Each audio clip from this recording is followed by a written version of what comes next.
मित्रों, और राम रावण युद्ध का प्रसंग सुनिए। राम रावण युद्ध के पहले दिन रावण रथ से निकला। उसके साथ करोड़ों की संख्या में सेना था। प्रभु श्री राम पैदल थे। सेना तो इनके पास भी बहुत अधिक था, लेकिन पैदल थे।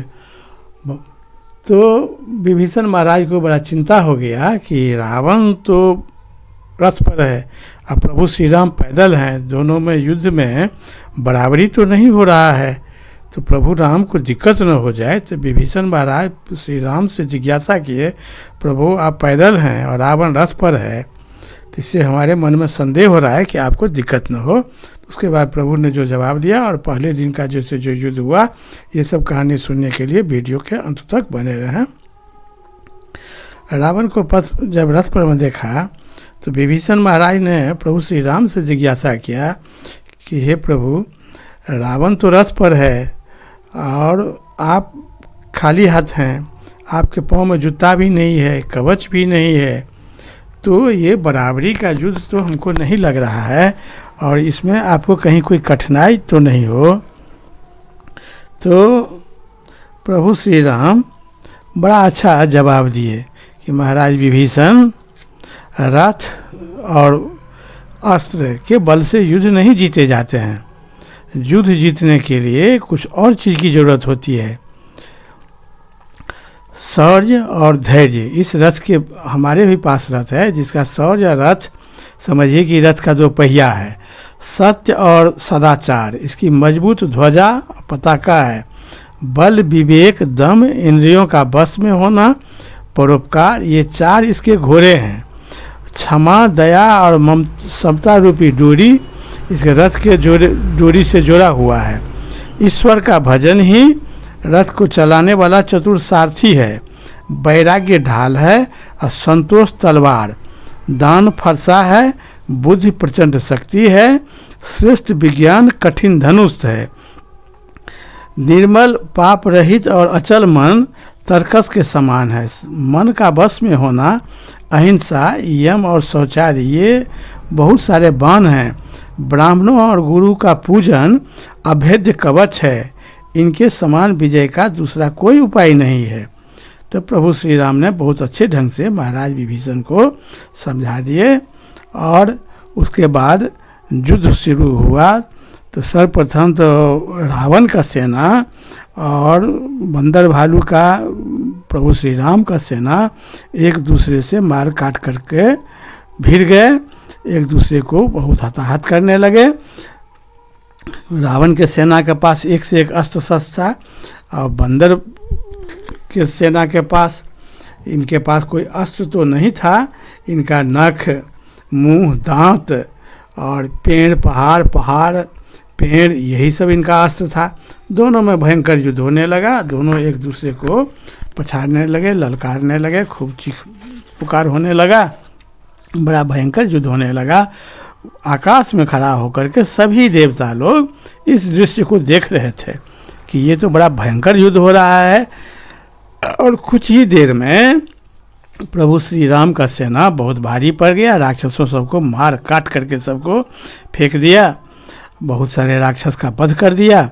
रावण के सेना में हाहाकार मच गया। उसके बाद जब ये दोनों का युद्ध चलने लगा, उस सेना का युद्ध चल रहा था, तो उसी बीच में लक्ष्मण जी प्रभु श्री राम से कहे कि भैया हमको युद्ध में जाने का आज्ञा दीजिए। तो लक्ष्मण जी गए। लक्ष्मण को देखते ही रावण बहुत क्रोधित हो गया कि हमारे सब पुत्रों को ये मार दिया था।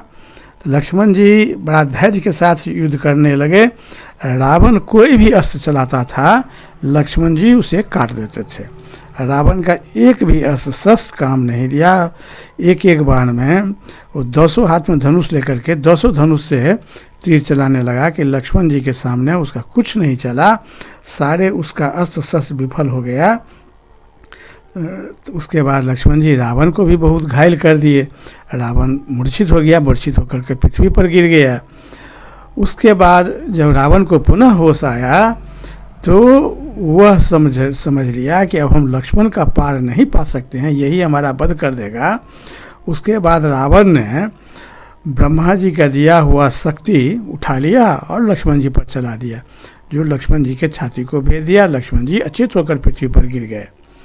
जब लक्ष्मण जी गिर गए तो रावण दौड़ करके आया कि इनको उठा करके लंका ले चलें। तो रावण के भुजा में जो तीनों लोगों को उठाने का सामर्थ्य था कि लक्ष्मण जी को नहीं उठा पाए।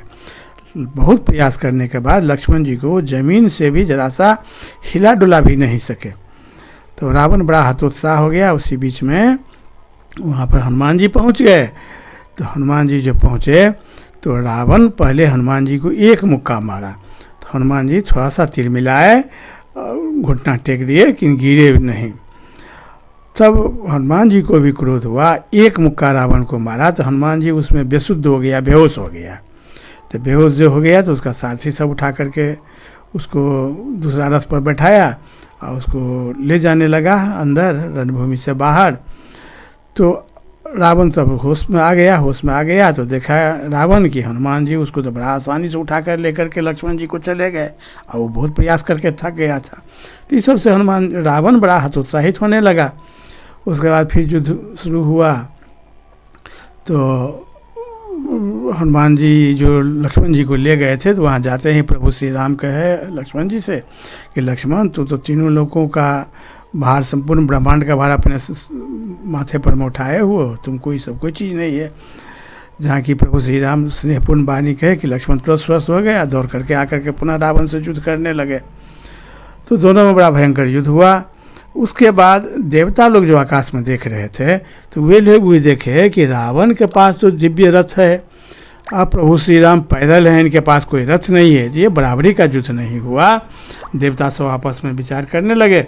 उसी समय इंद्र महाराज वहाँ पहुँचे और तुरंत वो अपने सारथी को आदेश दिए, मातली उनका सारथी था, कि मेरा जो दिव्य रथ है वह लेकर के तुम प्रभु श्री राम के सेवा में तुरंत पहुँचो।